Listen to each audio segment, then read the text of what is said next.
If you're currently experiencing ME, CFS, fibromyalgia, long COVID, POTS, or related conditions, and you've ever thought, I've tried so many things, but I still don't know what to focus on right now, this video is for you. And thanks to this person who gave me a thumbs up. In a previous video, I talked about the 4 stages of illness and recovery. I realised that actually it's better to call them phases, because states imply you go from one thing to the next, whereas actually we can go into one phase and then come back to that same phase. So that'll become clearer as I talk. So today I want to go one step further and look at what to focus on in each phase. And just as importantly, what you can let go of right now, so you're not using the right tools at the wrong time. I work with a business coach, and he's all about focusing on the very next step, not 100 different things you could do. What's the next thing you need to focus on? And I find it really helpful because it helps me gain a bit more clarity about what I do need to focus on. So you don't need to have seen the first video for this to make sense, but if you have, this will give you the okay, now what piece. So the link is below this video.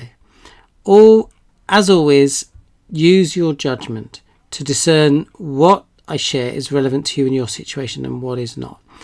Always trust your judgment.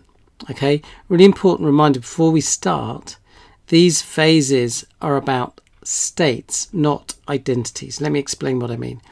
I believe the way we describe ourselves matters. I see people say, I am a sick person, and that can become an identity statement. It can imply, this is who I am. This is my life now and forever. Nothing can change. So the illness becomes part of who they are, rather than something they are experiencing. Some people understandably decide, this is my lot. I just have to learn to live with it. It's absolutely your choice. You can make that choice if it feels right for you. But for me, I chose not to live with the condition. I decided this isn't my life forever. I didn't know how I was going to recover and heal, but it did lead to the following question. Given where I am right now, what can I do to support my healing and recovery? So instead of saying I am a sick person, I prefer right now I'm experiencing this state. Let me know if that makes sense, if that resonates. Pop a comment in the chat, and feel free to let me know who you are and where you are in the world. Thanks for joining me if you have joined me live, and thanks for joining me if you're watching the replay. So it doesn't deny the reality of symptoms. I got into a whole big discussion because I was talking about the way we use our language, and I got a lot of pushback, and I'm really happy to have discussions and have an exchange of points of view. But some people were being quite aggressive and disrespectful. As I say, I'm really happy to engage in a thoughtful conversation, discussion with anybody, all right? But I expect respect. And if people are just being rude, just so you know, I block people if I think they're just going too far. All right. So, as I say, it doesn't deny the reality of symptoms. It simply leaves room for change. So Penny says hi from Nottingham. Jenny here. Yes, that resonates with me. Thanks for letting me know. Thanks for joining me and commenting, both of you. And if you have also joined, feel free to say hello in the chat. So states are not identities. A state is where your system is right now. It might be low capacity, might be medium capacity, might be tired and wired, stabilizing, reconditioning, integrating. States can change, sometimes gradually, sometimes in the wrong direction, sometimes in the right direction, and more quickly than we expect. So your diagnosis might not change quickly, although some people's diagnosis or their experience has changed very quickly. Your state, your capacity, how safe or threatened your nervous system feels can and does change. You can move between different phases, sometimes within the same week or even the same day. This isn't a failing on your part, it's your nervous system adjusting. So you might experiment with the language, moving from I'm broken, I'm sick, I am my diagnosis, to right now my system feels very protective. I'm in a low capacity phase. I'm experiencing these strong symptoms at the moment. This isn't about denying reality. It's just about leaving the door open to the possibility of change. And people who've worked with me will know I focus on the language we use. And people, the feedback I get from people is often, yeah, that feels better to say it that way. All right. So let me know in the chat how that feels for you. Do you want to be saying to yourself, I'm broken, I'm stuck? And sometimes you might feel that way, and that's okay if you do say, actually, that terminology fits for me right now. That's completely fine. But just feel how it feels to say, I'm experiencing these symptoms at the moment, as opposed to I'm experiencing a crash or a setback. Because here's the thing, we haven't got a crystal ball. So if I say I'm in a crash, that's a prediction of how long this is going to last. Whereas if I say, actually, right now, this is how my system feels, then we're talking about this moment. We're not making that prediction. And what happens is when people make predictions, they can feel a little more hopeless and helpless. Okay, so I say it's not about denying reality. Identities tend to feel fixed, although they can change, but states can move. So let's move on and talk about the phases. So Jenny says it definitely feels better if we reframe it. So perfect. Thanks for sharing, your experience.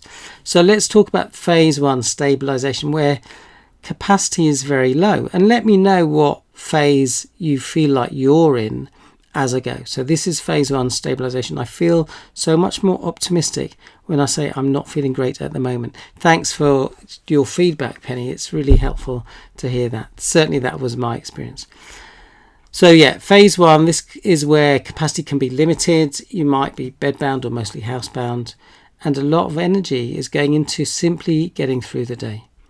What it can feel like: extreme fatigue, sensory overload, symptoms from minimal input, brain fog, fear, shutdown. Your body feels unsafe almost all the time. If you recognize yourself here, your main job is not to focus on progress. Your main job is safety and stabilization. So phase 1, the focus is about creating as much safety and soothing as you reasonably can.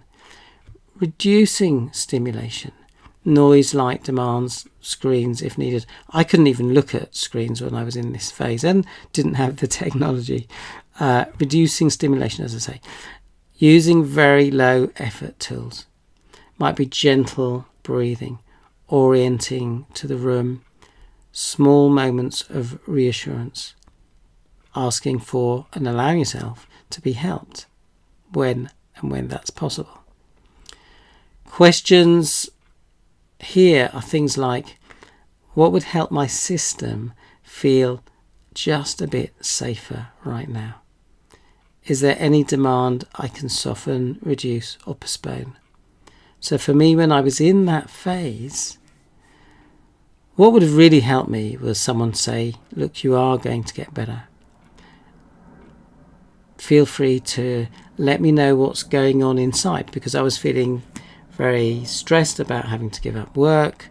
I was worrying about, the extremeness of the symptoms I was experiencing.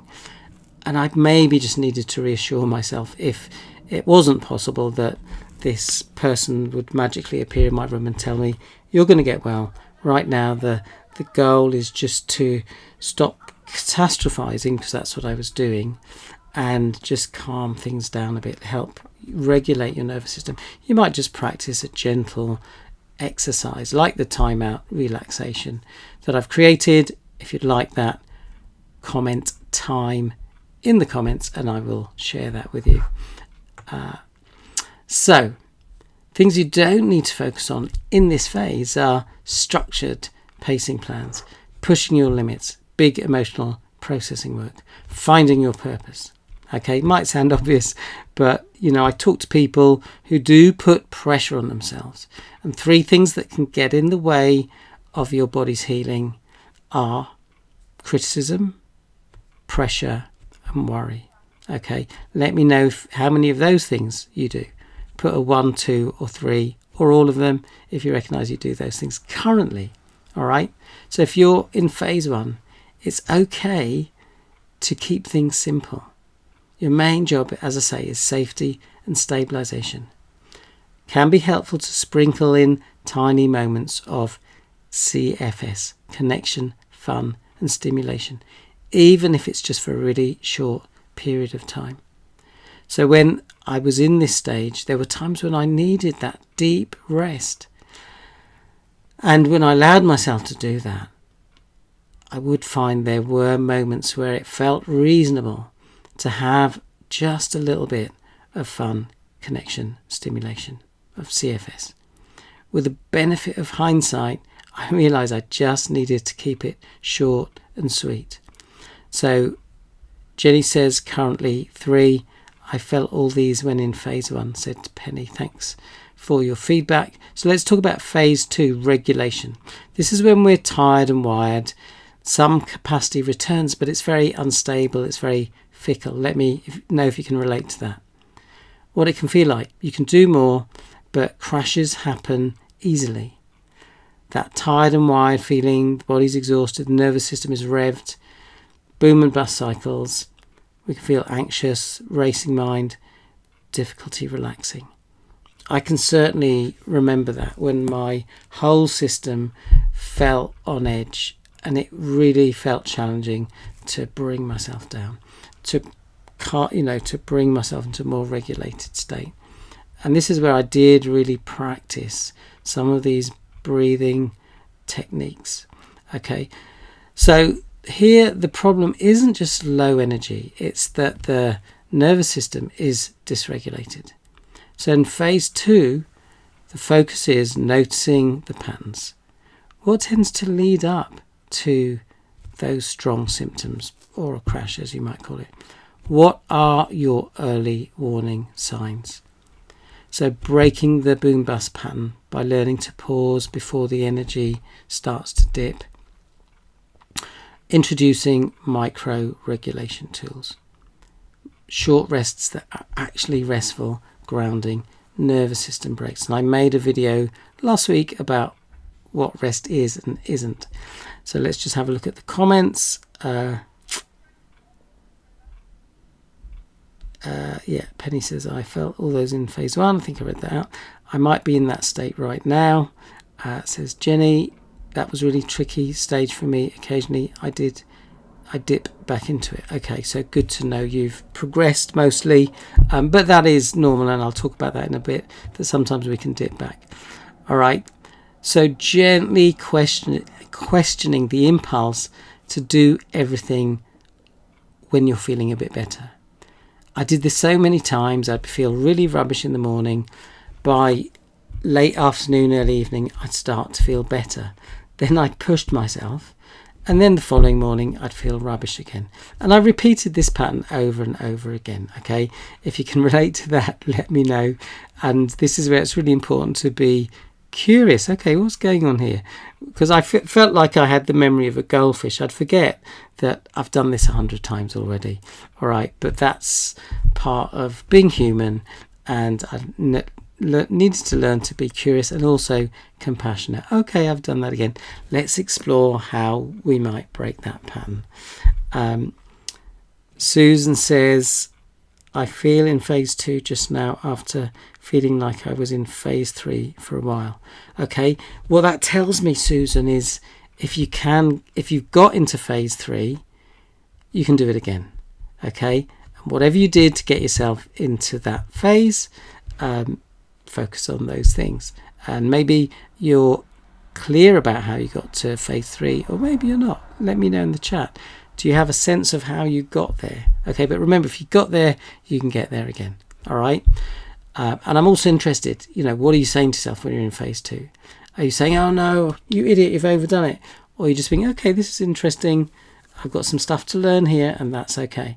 Let me know which of those two you're doing. So, helpful questions, as I say. What were the things that were happening before I started to experience strong symptoms? What are the subtle signs that I'm nearing my limit? How can I stop at around 70-80% instead of 110% today? Okay, heart from Susan, so thanks for that. So, things you don't need to be obsessive about right now are building structured exercise programs, proving you can do more on good days. I really encourage you to get that out of your system. If you feel like there's this internal voice saying, I have to prove myself, watch that voice, get to know that part, get to have a conversation with it and say, actually, no, we don't. All right. We don't need to obsess about getting everything back to normal quickly. Okay. Because that's a way of putting pressure on ourselves. Okay. And pressure just slows down healing. Okay. When we're creating pressure, it's like creating tension in our body. When we breathe and pause and just allow ourselves a bit of grace, that creates more gentleness in the system. So phase 2 is about stability, not expansion. If you stabilize here, expansion later is much easier. So let's talk about phase 3, reconditioning, after I've had a little drink.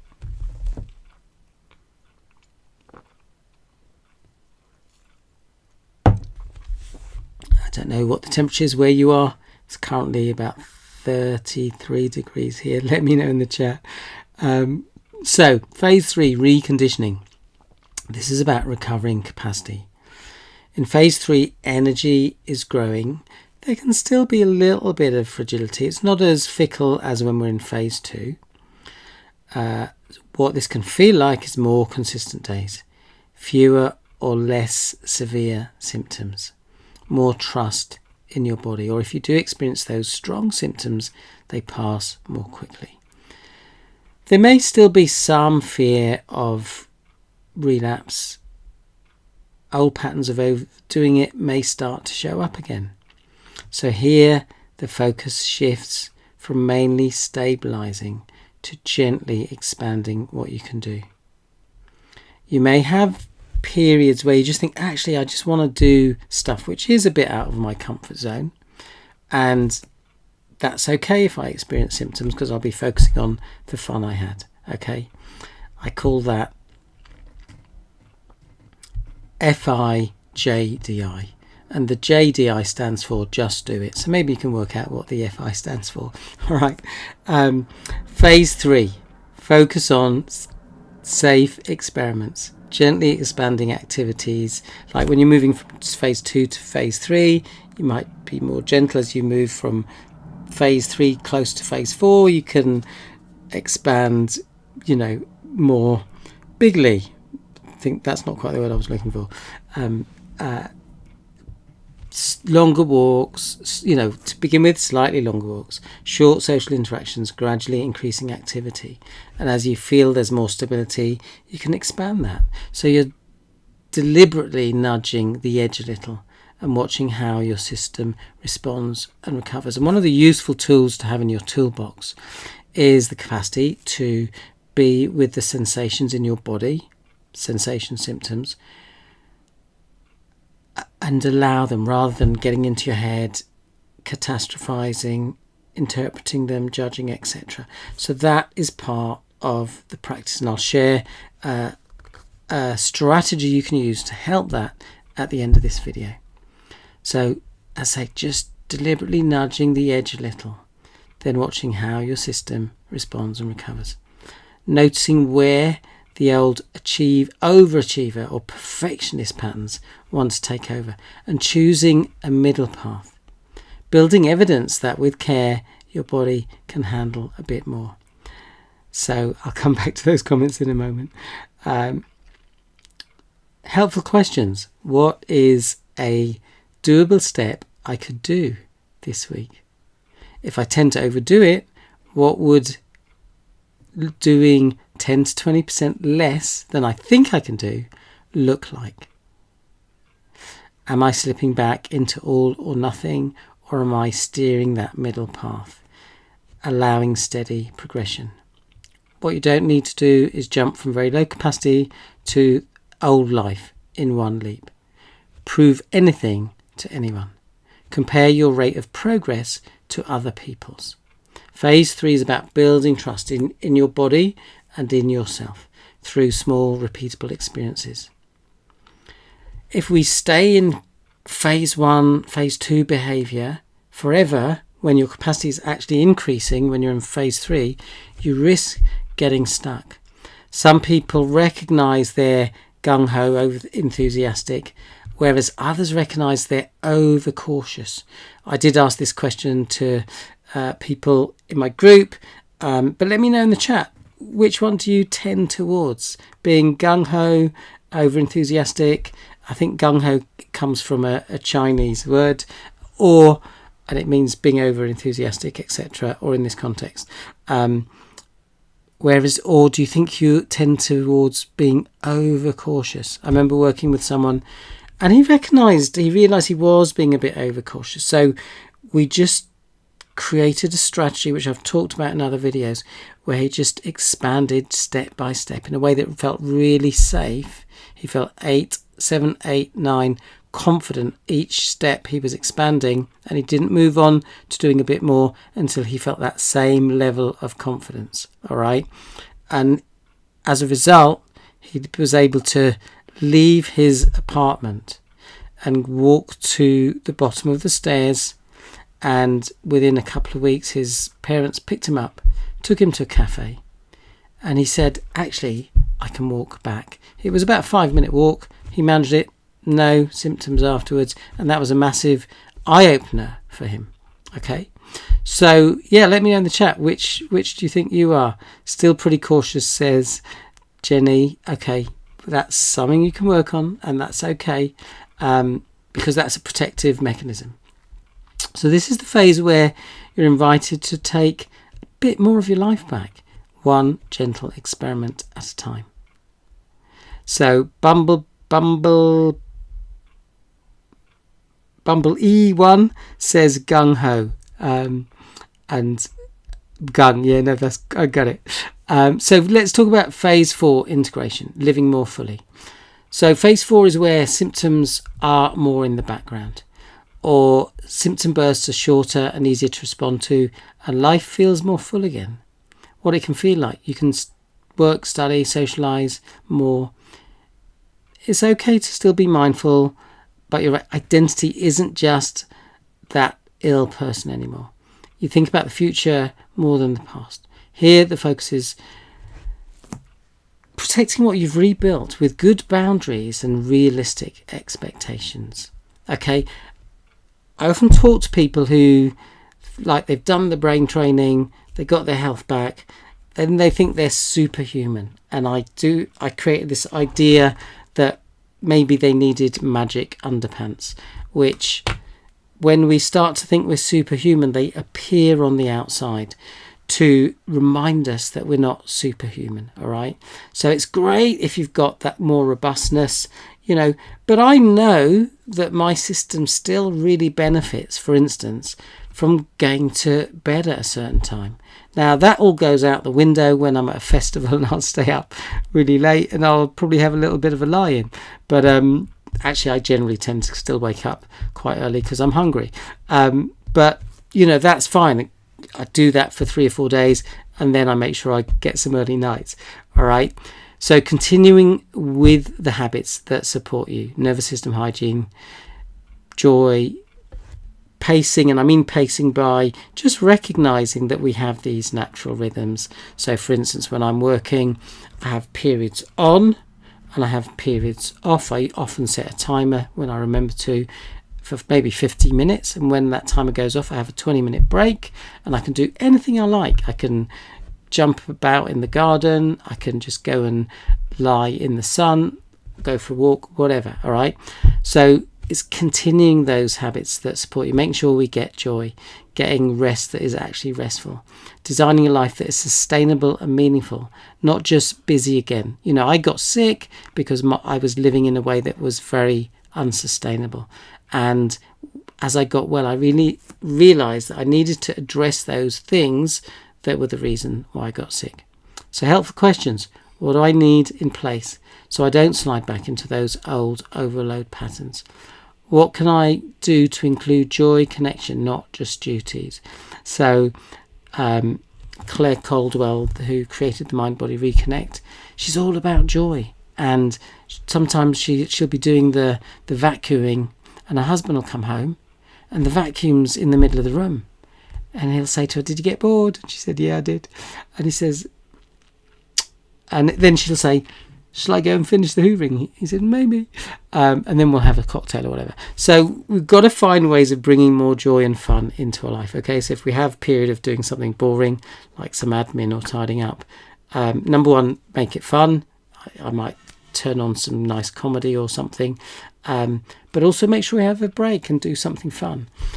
So things you don't have to do: pretend that illness never happened, never rest again, hold yourself to superhuman standards. One of the things that comes up quite a lot with people I work with is that they set themselves much higher standards than they expect of others. Let me know if that is an issue that for you. Put S for if that's you. Superhuman standards. Integration is about living well, okay, not constantly monitoring symptoms. So let's just have a look at the comments. So 31 degrees, 36 degrees in Stuttgart. Jenny gets the award. That's the hottest. Always hotter in Stuttgart than in London. 31 degrees, hot and humid, says Penny. 32 says Bumblebee. Still very cautious, gung-ho, gung-ho. Probably more gung-ho, end of the scale, but becoming more balanced in time. Amazing. Okay, S, so Jenny recognises that. Got to be more compassionate. S, although I think I have a high standard for others too, says Penny. So I like that. But maybe we can just dial it down a bit. All right, so quick recap. Phase 1, stabilisation. Safety first, not concerning ourselves with making progress. Okay, phase 2, regulation. Stability and nervous system support, not pushing. Phase 3, reconditioning. And here's the thing. Let me know in the chat if, when you've been in phase 2, did you go for pushing? Did you think, "Oh, I've got to get better more quickly," and you'd push too much? I certainly did that. Put a P if you recognise that. Reconditioning, phase 3, tiny, small, safe expansion to begin with, expanding that as you feel more consistency. Phase 4, integration, protecting the progress you've made and building a life, what I call 2.0, a better life, not going back to life 1.0, which is how you overdid it. Okay, as I say, you can move between the phases. You might feel like you're in phase 3 overall, I think someone said that, but you might drop into phase 2 or phase 1 for a few days after a bug or a stressor. That's normal. The win is not to force yourself into a higher phase. The win is to recognise where you are today, choose the strategies that feel right for that phase and that state. The ice cream man has arrived. I don't know if you can hear that. So you might ask yourself right now, which phase am I mainly in at the moment?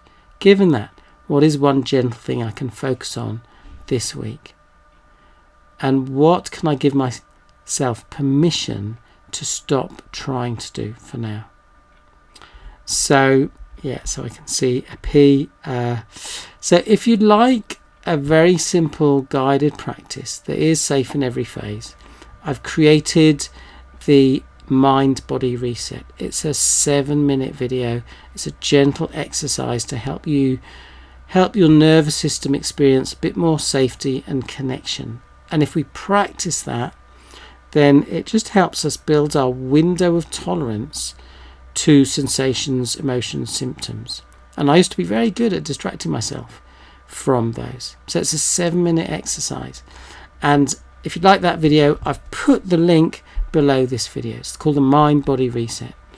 And after that 7-minute section, I explain the Mind Body Reconnect, which is a deeper training where I show you how to understand your signals that your body is sending you more clearly and how to use them to support healing in daily life. And an example of a signal is, if we get a lump in the throat because we feel upset.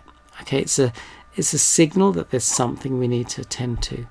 And many of us have learned to be really good at ignoring those signals. So if and when you're ready for more, that's the natural next step. So thanks for being here. Thanks for joining me. Thanks for your interaction. Thanks for the thumbs up and the comments. It helps other people find the video. If you like this video, do share with someone else. If you've got any suggestions for other topics or questions, get in touch. Dare to dream big dreams. Dare to take steps, no matter how small. Keep going. You've got this. Jealous of the ice cream van, says Susan.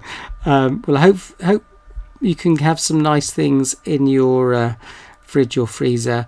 I'm definitely going to get some nice cold drinks that I can put in the fridge. I don't really drink things like, sugary fizzy drinks, but you can buy some kind of drinks that are like sparkling mineral water with botanicals and stuff that are quite nice. And someone mentioned a nice drink that was homemade that they made, so I like the sound of that.